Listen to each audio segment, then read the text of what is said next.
actually came up several times in conversation, and I wasn't the one that drove these conversations throughout this week, but we kept talking about AI this week. And of course, that's a subject that comes up throughout our culture regularly as we move through it. We are on the bleeding edge, I suppose, of an era that will be shaped, I think, by artificial intelligence. And I'm told that nearly 90% of organizations now use AI in at least one area.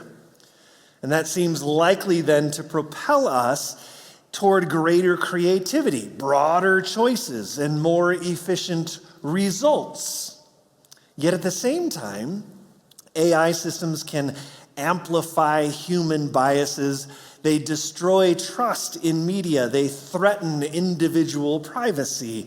But what I, as a pastor, am most concerned about when we talk about this system, this ability, this AI product that is out there, is its ability to diminish true wisdom as we take shortcuts to knowledge and rely on others' experiences rather than gaining understanding on our own. We diminish our ability and our facets for wisdom. There are many shortcuts to knowledge, and AI then just represents one more of those. But there are, and maybe you're aware of this, especially those of you that may be a little bit gray as I am, there are no shortcuts to wisdom. In saying that, I'm reminded of a scene in Good Will Hunting. You remember that movie from the 90s? We don't have any kids in here, so I'm assuming we all do. But there's that scene in which Will, who is a certifiable genius, is trying to get his girlfriend Skylar to stop studying and go out with him. Now, she's a med student at Harvard, so she's obviously intelligent in her own right. But he offers to do her homework for her just so that he can quicken the pace of the progress that she's making. And her response to him is, "I actually need to know this stuff. It's important to me."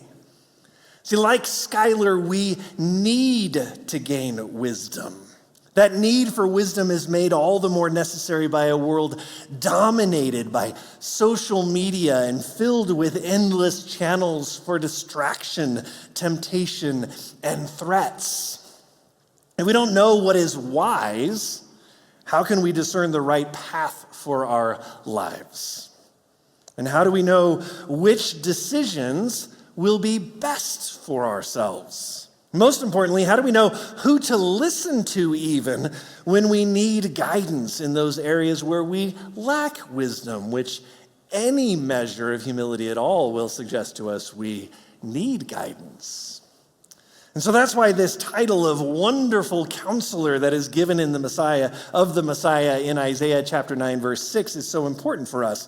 And for those of you that haven't been with us over the past 3 weeks, here's what it says in its entirety. "For to us a child is born, to us a son is given, and the government shall be upon his shoulder, and his name shall be called Wonderful Counselor, Mighty God, Everlasting Father, Prince of Peace." Now, we started off weeks ago with this idea of Prince of Peace, which we said was an incredibly comforting idea that the Messiah will be the one who ushers in peace, not just interpersonal peace, peace between humans, but also internal peace, peace within ourselves, which we all so desperately need.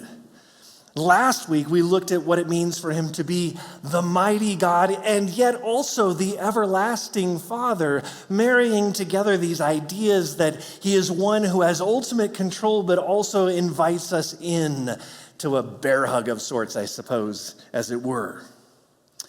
And so today we're going to be looking at the Messiah being the last of these titles, which is actually the first of these titles, the Wonderful Counselor, because the right counselor brings insight and direction into our lives. Now, that Hebrew noun counselor, as used in the Old Testament, isn't describing a person trained to give insights on your personal or social or psychological outlook on life. That's how we use the term today. We go to counselors to help us with our problems. This verse isn't necessarily describing someone that you go to and share your thoughts and fears and dreams with. The Hebrew term yoesh actually describes someone who advises and advocates certain directions of action and thought. A king, for instance, would have many kinds of advisors and counselors. That is, if they have any wisdom at all, they would. Their job of the counselor is to provide guidance for the king. But it still remains the responsibility, even though he has all of these advisors, these counselors, to listen to them. Proverbs 11:14 says, where there is no guidance, a people falls. But in an abundance of counselors, there is safety. So it just doesn't do you well to just have one counselor, because what if that one counselor has an agenda which is antithetical to what you want? Proverbs 15:22 adds to that, without counsel plans fail, but with many advisors they succeed. So a wise leader has many advisors. They have many people that they go to, that they listen to, and he goes off and then he makes decisions based on the input of all of these advisors in his life. And if he makes a decision without their input, Solomon says those plans are likely to fail. The most famous example of this from Scripture is Solomon's own son, Rehoboam. You may remember the story. Solomon dies. There is a battle, there is a conflict of sorts between Rehoboam and Solomon's chief military advisor, Jeroboam. Rehoboam refuses to listen to the senior advisors that speak to him after Solomon's death, and instead he listens to his entourage of young groupies. As a result, the kingdoms split. Israel to the north and Judah to the south. You can read all about that in 1 Kings chapter 12.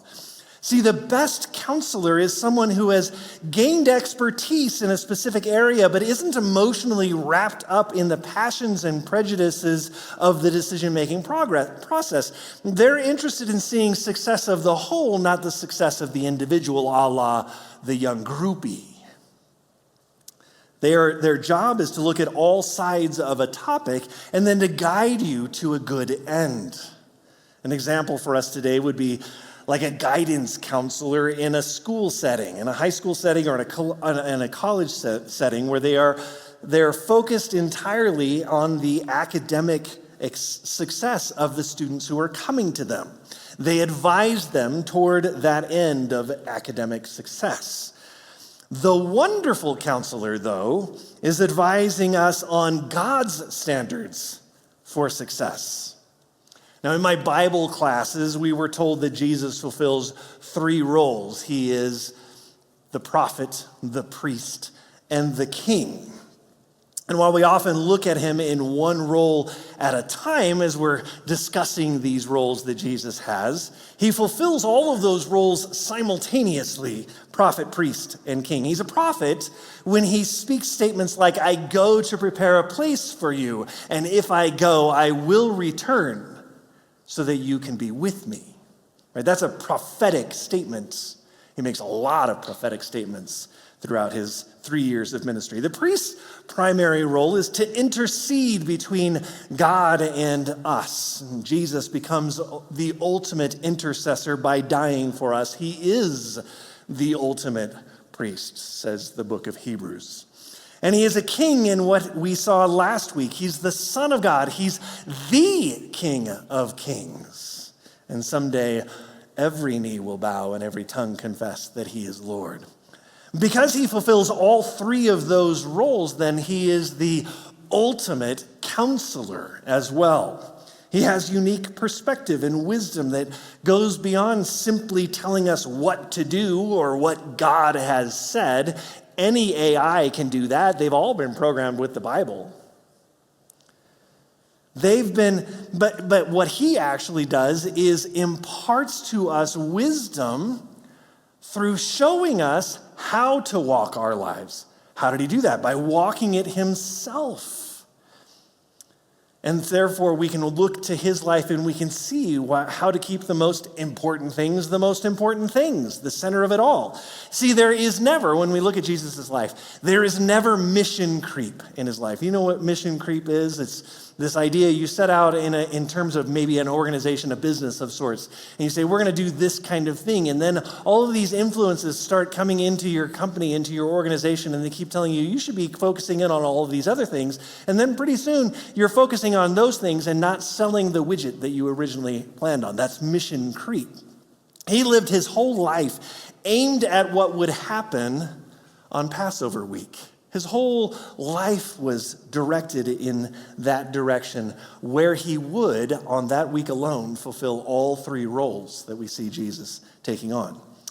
You see, a good counselor has wisdom. Of course they do. Not just an opinion about things. And we want to be counseled by one who has been there and done it. And of course, Jesus has perfectly. No other human being can make that statement. Even Solomon, with all of his wisdom, could never say, I lived life perfectly. He would have to say, I've learned from my mistakes. Jesus never had to do that.